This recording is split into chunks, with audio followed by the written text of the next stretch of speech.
నీ గురించి నువ్వు ఆలోచించుకోవడం, నీ ఆరోగ్యాన్ని జాగ్రత్తగా చూసుకోవడం స్వార్థమో, నేరమో కాదు. ఎందుకంటే నువ్వు బాగుంటేనే ఇతరుల గురించి ఆలోచించగలవు, సాయం చేయగలవు. ఎక్కడో చదివిన కొటేషన్ ఆమె జీవితాన్ని మార్చేసింది. మార్చుకున్న జీవన సరళి ఎన్నో విమర్శలను తెచ్చిపెట్టడంతో పాటు, తన జీవితాన్ని ఎన్నో మలుపులు తిప్పుతుందని అప్పుడు ఆమె అనుకోలేదు. కానీ కాలగమనంలో ఆమె దృఢ సంకల్పం అలా ఆమెను నడిపించింది. దానికి కారణం అంతకు ముందు ఆమె జీవితంలో జరిగిన, ఆమె కలలోనైనా ఊహించని సంఘటన. ఆమె పేరు సంగీత. చూసావా వదినా, ఆరన్నా కాలేదు. టింగు రంగా అని ట్రక్ సూట్ వేసుకొని గ్రౌండ్‌కి ఎలా బయలుదేరిందో. 4 పదులు దాటినా ఆ వయసేంటి? అలా తిరగడమేంటి? పిల్లలు లేస్తారు. వాళ్ళ పనులు చూడాలన్న బాధే లేదు. అంతేనా? ఇంటి పనులు వదిలేసి సమాజ సేవ కార్యక్రమాలన్నీ తిరుగుతుంది. ఇక పిల్లల్ని పట్టించుకునేదెప్పుడో. నాకైతే పిల్లలను ఇబ్బందులకు గురి చేసి ఎక్కడికి వెళ్ళబుద్ధి కాదు. ఇంటి ముందు ముగ్గులు వేస్తూ గుసగుసలాడుకుంటున్న పక్కింటి వనజ, రమణిల మాటలు నిశ్శబ్దంగా ఉన్న వీధిలో నడుస్తున్న సంగీతకు వినబడుతున్నాయి. తాను వినాలనే అంటున్నారని ఆమెకి తెలుసు. అయినా పట్టించుకోకుండా సాగిపోయింది. గ్రౌండ్‌లో నడుస్తుంటే వెనక వాళ్ళు మాట్లాడుకుంటున్న మాటలు లీలాగా వినబడుతున్నాయి. ఆవిడ మా ఫ్రెండ్ మదర్. అసలు ఇంటర్ అమ్మాయికి తల్లిలా ఉందా? ఈవిడే కాలేజీ పిల్లలా ఉంటుంది. అలా కనబడాలనే కదా ఈ వాకింగు. అమ్మో! మా అమ్మ అయితే ఎంత రమ్మన్నా రాదు. నేనలా వస్తే ఈ టిఫిన్‌లు, వంటలు, ఇంటి పనులు ఇవన్నీ ఎవరు చేస్తారే? మీకు సమయానికి అందివ్వొద్దు అంటుంది. నిజంగా ఎంత మంచి అమ్మ కదా! అమ్మ అంటే అలా ఉండాలి. మా కోసం మా అమ్మ ఎన్ని త్యాగాలు చేసిందో. అందుకే మా అమ్మ అంటే నాకు ప్రాణం. వారు నెమ్మదిగా మాట్లాడుకుంటూ నడుస్తున్నా వారి ముందు ఉన్న సంగీతకు వినబడుతూనే ఉన్నాయి. ఏరా చిట్టి తల్లి, వస్తున్నావా? త్వరగా రా. నాకు టైం అవుతుంది. టిఫిన్ పెట్టేస్తాను. డైనింగ్ టేబుల్ మీద ఇడ్లీ తింటూ కూతురు త్రైలోక్య కోసం కేకేసింది సంగీత. వస్తున్నా అమ్మా అంటూ వచ్చింది త్రైలోక్య. ఆమె వచ్చేసరికి వేడి వేడి ఇడ్లీలు, చట్నీతో తింటుంది సంగీత. త్రైలోక్యకు ఆమె ఫ్రెండ్స్ మాటలు గుర్తుకొచ్చాయి. మా అమ్మ అయితే మేము తినేంత వరకు అస్సలు తినదు. మేమంతా తిన్నాకనే తింటుంది. అన్నయ్యకు నాకు స్నాక్సో, పండ్లో ఏదో మాకు ఏది ఇష్టమైతే అది ముందు మాకిచ్చాక ఏమైనా మిగిలితే తాను తింటుంది. మిగలకపోతే తినకుండానే ఊరుకుంటుంది. ఒక్కోసారి నిన్నటిది ఏమైనా మిగిలి ఉంటే తనే తింటుంది కానీ మాకు మాత్రం వేడి వేడివి పెడుతుంది. అమ్మ కూడా అలాగే ఉండేది కానీ ఈ మధ్య ఎందుకో ఇదివరకులా లేదు. ఇదివరకు తామే లోకంలా పొద్దుటి నుండి రాత్రి వరకు క్షణం తీరిక లేకుండా పని చేసేది. అప్పుడు పనామె కూడా లేదు. కానీ ఇప్పుడు పనమ్మాయిని పెట్టుకుంది. పైగా ఎప్పుడు లేనిది పొద్దుటే వాకింగ్ అంటూ తాము లేచేలోగానే వెళ్ళి వస్తుంది. అలాగని లావుగా కూడా ఏం లేదు. తమను కూడా రమ్మంటుంది. యోగ చేస్తుంది. వండినది కూడా వండక తమకు తినడానికి ఆలస్యమవుతుంది అనుకుంటే తను ముందే వేడివేడిగా పూజ చేయగానే తినేస్తుంది. అయినా అమ్మ కూడా త్వరగా ఆఫీస్‌కు వెళ్ళాలి కదా! ఇంట్లో ఉన్నా, ఆఫీస్‌కు వెళ్ళినా తమకు బాక్స్‌లో స్నాక్సు, పండ్లు, మొలకలు ఇలా అన్నీ ఎంత శ్రద్ధగా తయారు చేసి పెడుతుందో. కాకపోతే ఇప్పుడు తను కూడా బ్యాగ్‌లో పెద్ద మజ్జిగ బాటిలు, మొలకలు, రాగి జావ, ఒకరోజు కొర్రల అన్నము, ఒకరోజు ఉదల అన్నము ఇలా రకరకాలు తీసుకెళ్తుంది. తన ఫ్రెండ్స్ వాళ్ళ అమ్మలు తమ కోసం వాళ్ళు ఎంత త్యాగం చేస్తున్నారో చెప్తుంటే తనకెందుకో అక్కడ నిలబుద్ధి కావడం లేదు. అప్పటికి తన ఫ్రెండు మానస ఒకసారి అడగ్గానే అడిగింది.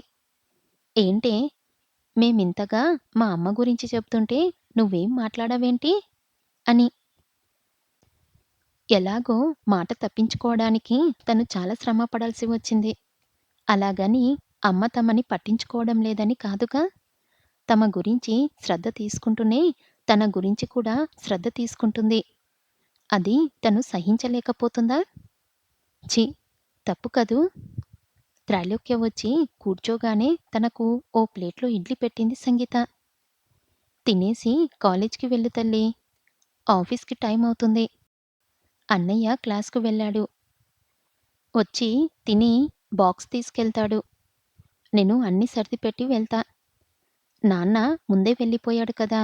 నేను బస్సులో వెళ్ళాలి. ఓకే త్రైలు అంటూ లేచింది సంగీత. అమ్మ మాకు మామూలు అన్నము, నీకు ఇలా చిరుధాన్యాల అన్నము. ఇలా అన్నీ చెయ్యాలంటే చాలా శ్రమ. పైగా బోలెడు టైం కూడా పడుతుంది. నువ్వు కూడా ఇదే తినొచ్చు కదా! నిజమే నాన్నా.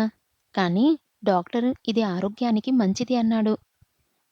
కానీ మీరు తినలేరు కాదని నా కోసం వండుకుంటున్నాను. తల ఊపింది త్రైలోక్య. అమ్మకు తన ఆరోగ్యం గురించి ఎంత శ్రద్ధ అనుకుంది. టకటక అందరికీ బాక్సులు సర్దింది సంగీత. తన బాక్సు కూడా పెట్టుకుంది. మజ్జిగ బాటిల్ నింపుకుంది. పళ్ళు, కొరల అన్నం, కూర, రాగి జావ సర్దుకుంది. బాయ్ తల్లీ అంటూ బయటపడింది. ఆఫీస్‌కి రాగానే పనిలో మునిగిపోయింది. చేస్తున్న పని పూర్తి చేసి అప్పటికే లంచ్ టైం దాటిపోవడంతో హడావుడిగా లంచ్ బ్యాగ్‌తో లేడీస్ రూమ్ వైపు కదిలింది సంగీత. అయితే రూమ్‌కి మరో 4 అడుగుల దూరంలో ఉండగానే ఓరగా వేసిన తలుపు లోపల నుండి తన పేరు వినబడడంతో ఆగిపోయింది. ఇవాళ సంగీత రాలేదా ఏం? ఇంకా ఆమె బ్యాగు, దానితో ఆమె సూపర్ మార్కెట్ రాలేదేమని చూస్తున్నా. అది లత గొంతు. ఏమో నాకు కనపడలేదు. ఆ డిపార్ట్‌మెంట్‌కి వెళ్ళలేదు. అయినా వస్తే ఇప్పటి వరకు ఆగుతుందా? సమయానికి తినేయకపోతే నాకు పడదు అంటూ రాదు. అసలు ఆమె తినడానికే బతుకుతుందేమో అనిపిస్తుంది. పొద్దున ఆఫీస్‌కి రాగి జావ తెచ్చుకొని తాగుతుంది. ఇక లంచ్ అయితే చెప్పనక్కర్లేదు. ఓ రోజు కొరలు అంటుంది. ఒకరోజు ఉదలు అంటుంది. ఒకరోజు సగ్గుబియ్యం మాత్రమే అంటుంది. వామ్మో! మనకు పిచ్చి లేస్తుంది. అంతేనా? అన్నం ఎంత ఉందో అందులో సగం కూర తెస్తుంది. మరి ఇంట్లో వాళ్ళకి ఏం వండి పెడుతుందో, ఎంత వండుతుందో గానీ, అయ్యో! ఒక్క కూరేనా? లీటర్ బాటిల్ నిండా మజ్జిగ తెస్తుంది. మధ్య మధ్యలో తాగడానికి. రాగి బాటిల్‌లోని నీళ్ళే తాగుతుంది. రోజుకో రకం పండు తెచ్చుకొని తింటుంది. అమ్మో! నిజంగా అలా తన గురించి అంత శ్రద్ధగా అన్నీ సర్దుకొని రావడమంటే నిజంగా గ్రేట్. ఏంటి గ్రేటు? మనం ఎప్పుడైనా మన గురించి అంత శ్రద్ధ తీసుకుంటామా? మన పిల్లల గురించో, శ్రీవారి గురించో అంటే చేస్తాం గానీ, మన కోసం ఎప్పుడైనా ఏదైనా చేసుకున్నామా? నిజమే. నాకైతే పిల్లలు, మా వారు ఉంటేనే, వారి కోసం అంటేనే ఏమైనా చెయ్యబుద్ధి అవుతుంది. వారెటైనా వెళ్తే అస్సలు వంటే చెయ్యను. ఏదో ఒకటి తినేస్తా. నేను అంతే. మనమంతా అంతే. ఇంట్లో కూడా ఇంట్లో వాళ్ళకి వడ్డించాక మిగులు తగులు చూసుకొని మనం తింటాం కదా! కానీ సంగీత మాత్రం అలా కాదట. ఇంట్లో కూడా శుభ్రంగా మొగుడు, పిల్లలతో సమానంగా కూర్చొని తినేస్తుందంట. వాళ్ళింట్లో పని మనిషే మా ఇంట్లోనూ చేస్తుంది. ఆమె చెప్పింది. మంచి ఇల్లాలు అంటే ముందు పిల్లలు, భర్త, అత్తమామ అందరికి పెట్టి తర్వాత ఉన్నదో లేనిదో తను గుట్టు చప్పుడు కాకుండా తినేసేయాలి. చిన్నప్పటి నుంచి మన అమ్మ, అమ్మమ్మ, నానమ్మ అందరూ అలాగే చేస్తున్నారుగా! కానీ ఇలాంటి మనిషిని ఎక్కడా చూడలేదు. మంజరి గొంతు. ఇక ఆగలేక తలుపు తెరుచుకుంటూ లోనికి వెళ్ళింది సంగీత. హాయ్ సంగీత! ఇంకా రాకపోతే నువ్వు రాలేదనుకున్నాం అంది మంజరి. కొంచెం అర్జెంట్ వర్కుంటే అది పూర్తి చేసి వచ్చా. బాక్స్ ఓపెన్ చేస్తూ అంది సంగీత. అందరి కళ్ళు ఆమె బ్యాగ్ నుంచి తీసే బాటిల్, పళ్ళు, టిఫిన్ బాక్సు, కూర గిన్నె మీద పడ్డాయి. అందరూ చూసి చూడనట్లుగా తనను చూస్తున్నారని సంగీతకు తెలుసు. అయినా ఏమీ పట్టించుకోకుండా నెమ్మదిగా తినడం మొదలుపెట్టింది. కర్రీ గాని, మజ్జిగ, పళ్ళు గాని ఎవరికైనా కావాలంటే తీసుకోండి అంటూ బౌల్ టేబుల్ పైన పెట్టింది. నానబెట్టిన బాదం కూడా అందరికీ ఒక్కొక్కటి ఇచ్చింది. అబ్బా! నీకెంత ఓపిక సంగీత! ఇవన్నీ సర్దుకోవడానికి కనీసం పావుగంట పడుతుందా? నర్మగర్భంగా లోలోపల నవ్వుతూ అంది మంజరి. ఎంతైనా సంగీత గ్రేట్‌లే. ఎన్ని తిన్నా మళ్ళీ వాకింగ్, జాగింగ్, యోగా అంటూ స్లిమ్‌గా బాడీ మెయింటైన్ చేస్తుంది. అదే మనమున్నాం ఎందుకు? వట్టి ముద్దపప్పులం. వద్దన్నా అసూయ తొంగి చూసింది హేమ గొంతులో. అంతేనా? సమాజ సేవా కార్యక్రమాలంటూ మీటింగ్‌లకు కూడా వెళ్తుందిగా! ఎంతైనా మెచ్చుకోవచ్చు అంది ఉమ. ఆ! ముందు ఇంటిని దిద్దుకొని బయట సేవకు వెళ్ళాలంటారు. ఆఫీస్ నుంచి చచ్చి చెడి ఇంటికెళ్ళాక పిల్లలకి, ఇంట్లో వాళ్ళకి కావాల్సినవి చేస్తే చాలు. అన్ని సమాజ సేవల్లో పాలు పంచుకున్నట్లే. నేను మాత్రం పిల్లలతోనే ఉంటా. నాకు మా పిల్లలు ప్రాణం. నేను లేకుండా ఉండలేరు. నాకే కార్యక్రమాలు వద్దు. వాకింగ్‌లు, యోగాలు చేసి మరో 4 ఏండ్లు బతకాలనే ఆశ కూడా నాకు లేదు. ఆ టైం కూడా పిల్లలకి ఇంకేదైనా తినడానికి తయారు చేయడానికో, వారికి సంబంధించిన పనులు చూడటానికో కేటాయిస్తా. నేను అంతే. స్వార్థం చూసుకోవడం నాకస్సలు ఇష్టముండదు. మంజుల అంది. నా స్వార్థం నేను ఎప్పుడూ చూసుకోను అన్నట్లు. అయినా ఎవరి ఇష్టాలు వారివి అంది రమణి. ఇంతకీ హెల్త్ చెకప్‌కి వెళ్తానన్నావు. వెళ్ళావా ఉమా? టాపిక్ భరించడం కష్టమై మళ్ళించడానికి అన్నట్లు అంది సంగీత. లేదు సంగీత. అన్ని పరీక్షలకు కలిపి 7 వేళ్ళు అన్నావని వెళ్దామనుకున్నా. కానీ ఆ డబ్బు పెడితే బాబు పుట్టినరోజుకి మంచి బహుమతి వస్తుందని ఆగిపోయా. నేను బాగానే ఉన్నాగా. వాళ్ళకి డబ్బులు తగిలేసి లేని అనుమానాలు ఎందుకు పెట్టుకోవాలి చెప్పు అంది ఉమ. నేను కూడా దానికి పెట్టే డబ్బులతో మా పాపకి మంచి డ్రెస్సు వస్తుందని వెళ్ళలేదు. ఆ బహుమతి ఇస్తే వారి కళ్ళల్లో మెరిసే ఆనందం ముందు ఇంకేదైనా దిగదుడిపే. మనం ఉద్యోగం చేస్తున్నప్పుడు ఆ డబ్బులు మన ఆరోగ్యం కోసం పెట్టడం తప్పా? అంటూ సంగీత ఇంకేదో చెప్పబోతుండగా లంచ్ టైం అయిపోవడంతో అంతా లేచారు. హలో! ఆ! చెప్పవే వేద అంది త్రైలోక్య సెల్ రింగ్ అవ్వడంతో ఎత్తి తన ఫ్రెండ్ వేదతో. త్రైలు మరే మన మానస వాళ్ళ అమ్మ ఏడుపు గొంతుతో అంది వేద. ఆంటీకి ఏమైందే? హాస్పిటల్లో ఉంది కదా! అంది త్రైలోక్య. వేద, త్రైలోక్య, మానస ముగ్గురు మంచి స్నేహితురాళ్ళు. మానసకు ఇక అమ్మ లేదే. వేద ఏడుస్తూ అంది. ఆ! My God! అదేంటి?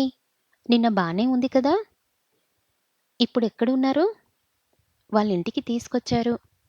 త్వరగా రా. మానస బాగా షాక్‌లో ఉంది. వేద పెట్టేసింది. త్రైలోక్య సంగీతతో కలిసి వాళ్ళింటికి వెళ్ళింది. వీళ్ళను చూస్తూనే శోకదేవతలా ఉన్న మానస వారిని హత్తుకొని హృదయ విదారకంగా ఏడవసాగింది. ఆమెను ఆమె తమ్ముణ్ణి ఆపడం ఎవరి తరం కాలేదు. చూసిన వాళ్ళందరికీ గుండెలు అవిసిపోయాయి. మానస తండ్రి మానస చిన్నప్పుడే చనిపోయాడు. తల్లి ప్రైవేట్ జాబ్ చేస్తూ ఆ చిన్న జీతంతోనే మానసను ఆమె తమ్ముణ్ణి చదివిస్తుంది. గత కొంతకాలంగా ఆమె ఆరోగ్యం బాగలేకపోవడంతో ట్రీట్మెంట్ తీసుకుంటుంది. కొన్ని రోజులుగా మానస కాలేజీకి రాకుండా హాస్పిటల్లో ఉన్న అమ్మనే చూసుకుంటుంది.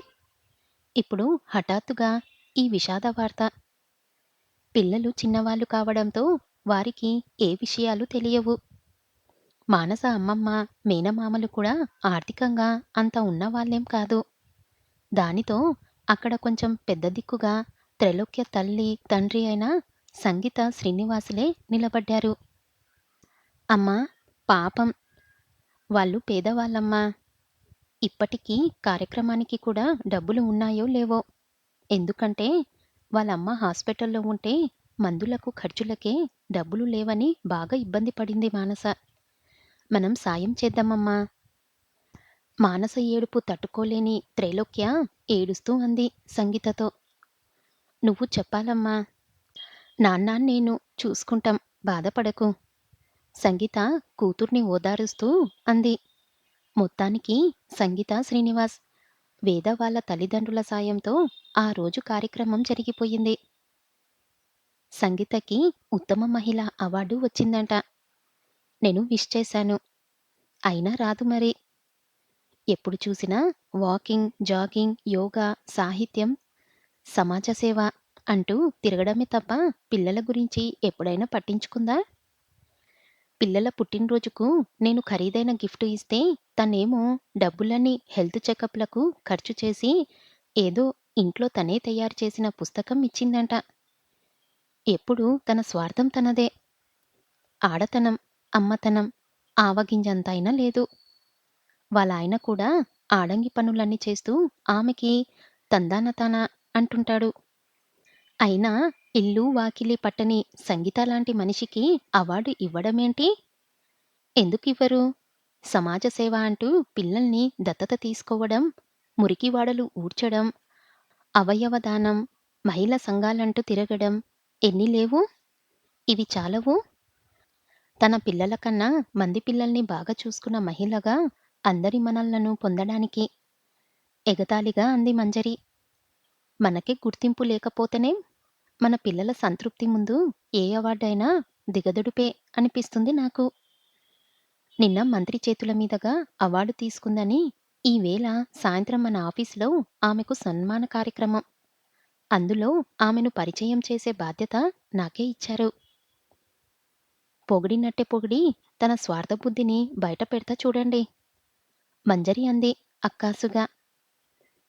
అది ఆఫీసులోని మహిళకది. అందులోని వాళ్ళంతా రకరకాలుగా ఆమెకు గ్రీటింగ్స్ చెప్పిన వాళ్ళే.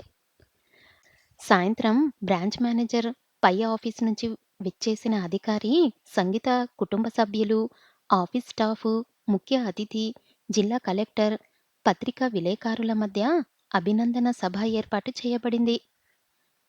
జ్యోతి ప్రజ్వాలన తర్వాత ఎజెండా ప్రకారం వేదికపైనున్న కుర్చీలో ఆసీసులైన పై ఆఫీసు అధికారి, క్లబ్ సెక్రటరీ, బ్రాంచ్ మేనేజర్ సందేశాలు అన్నీ అయ్యాయి. అందరూ ఆమెకు అవార్డు వచ్చినందుకు అభినందించి ఆకాశానికి ఎత్తేశారు. ముఖ్య అతిథి అయిన జిల్లా కలెక్టర్ తదితరులందరూ కలిసి సంగీతను శాలువా, పూలమాల, మెమంటలతో ఘనంగా సన్మానించారు. మంజరి లేచింది. అందరికీ నమస్కారం. అందరి అభినందనలు అందుకున్న సంగీత, మా సహ ఉద్యోగిని అయినందుకు మేము గర్వపడుతున్నాం. అయితే తను అందరూ అమ్మలా కాకుండా సమాజ సేవ, వ్యక్తిగత ఆరోగ్యం అంటూ పిల్లల కన్నా, కుటుంబం కన్నా తన స్వార్థానికే ఎక్కువ శ్రద్ధ, సమయం కేటాయిస్తారని ఒక విమర్శ. సభముఖంగా అయితే అందరూ తన మనసులోని మాట వింటారని మాత్రమే ఇలా అడుగుతున్నా. ఈ విమర్శనకు తన ప్రతిస్పందన తప్పక తెలియజేస్తారని ఆశిస్తున్నా. సెగ రగిల్చి కూర్చుంది మంజరి. గుసగుసల మధ్య సంగీత లేచింది. సభ మొత్తం సూదిపడినా వినిపించినంత నిశ్శబ్దం. ఆమె జవాబు కోసం అందరూ చెవులు రెక్కించారు. సభ సరస్వతికి మనస శిరస ప్రణామాలు.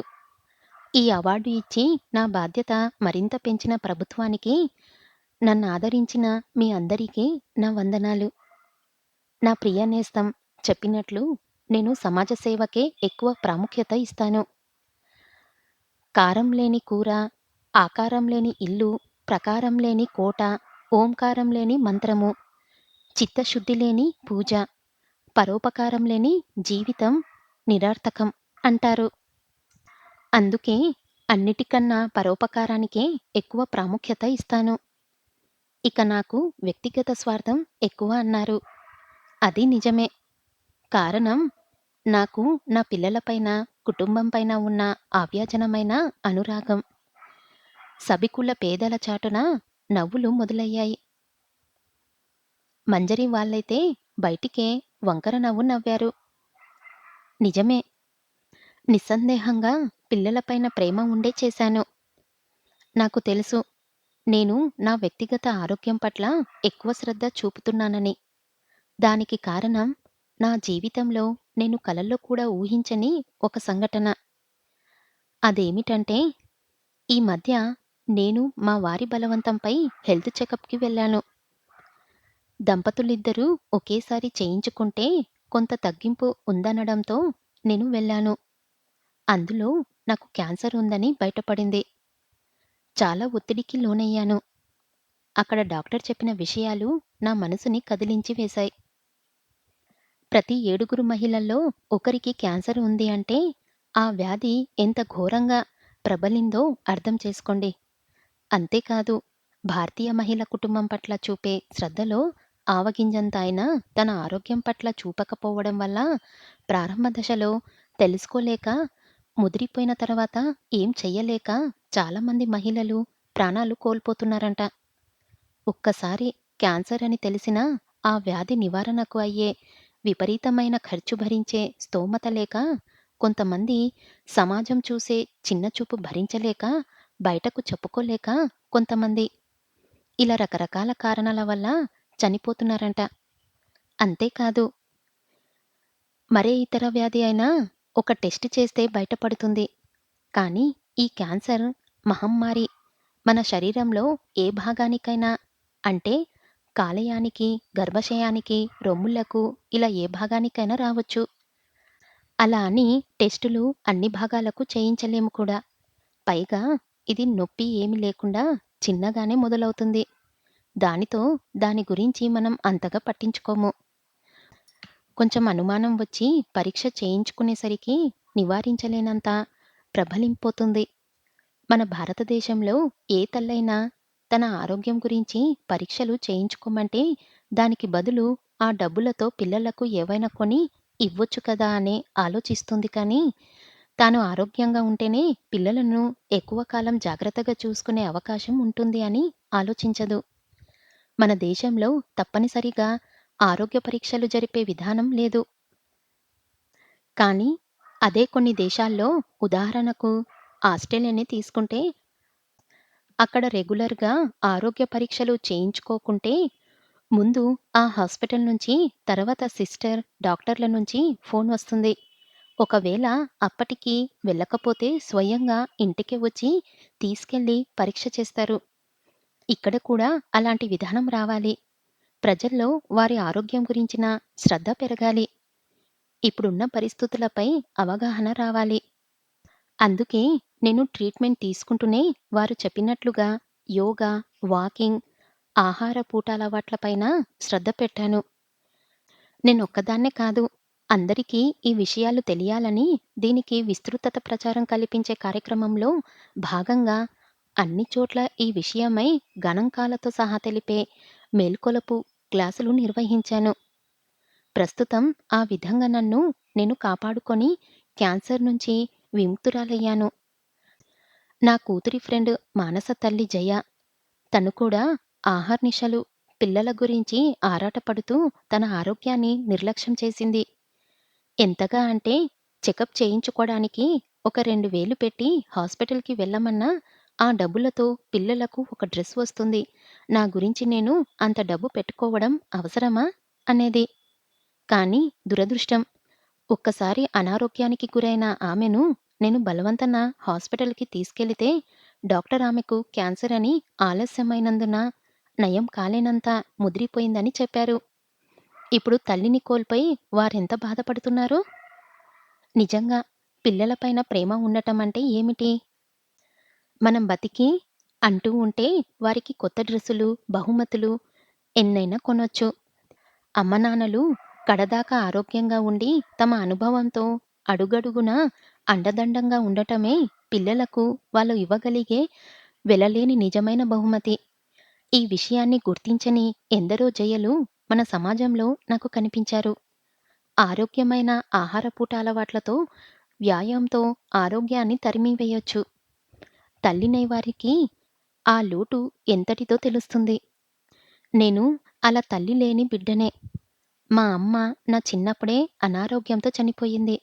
అందుకే ఏ బిడ్డ అనారోగ్యంతో తల్లిని కోల్పోకూడదు అనిపించింది. ఆ దిశగా నేను నడుస్తూ అందర్నీ చైతన్యవంతనం చేస్తున్నాను. ఇందులో నా భర్త, పిల్లల సహకారం సంపూర్ణంగా ఉంది. మిగతా వాళ్ళెవ్వరేమనుకున్నా నాకేమీ బాధలేదు. సభముఖంగా నా వినతి ఏమిటంటే, మీ పిల్లలపైన నిజంగా ప్రేమే ఉంటే తల్లిదండ్రులు దయచేసి మీ ఆరోగ్యాన్ని కాపాడుకోండి. అర్థం లేని త్యాగం పేరుతో అర్ధాయుషులై వారికి దూరం కాకండి. ఈ అవకాశం ఇచ్చిన అందరికీ ధన్యవాదాలతో 2 చేతులు జోడించిన ఆమెపై చప్పట్లు జడివాన కురిసింది. కన్నీళ్లను ఆపుకోలేని త్రైలోక్య, మానస వేదికపైకి పరుగున వచ్చి ఆమెను హత్తుకున్నారు. అందరికన్నా ముందు నిల్చొని మరీ కళ్ళనిండా నీళ్లతో ఆపకుండా చప్పట్లు కొడుతూనే ఉందో మహిళా బృందం. వారు మరెవరో కాదు, ఇంతకాలం సంగీతను హేళన చేస్తూ మాట్లాడిన తోటి మహిళా ఉద్యోగినులు.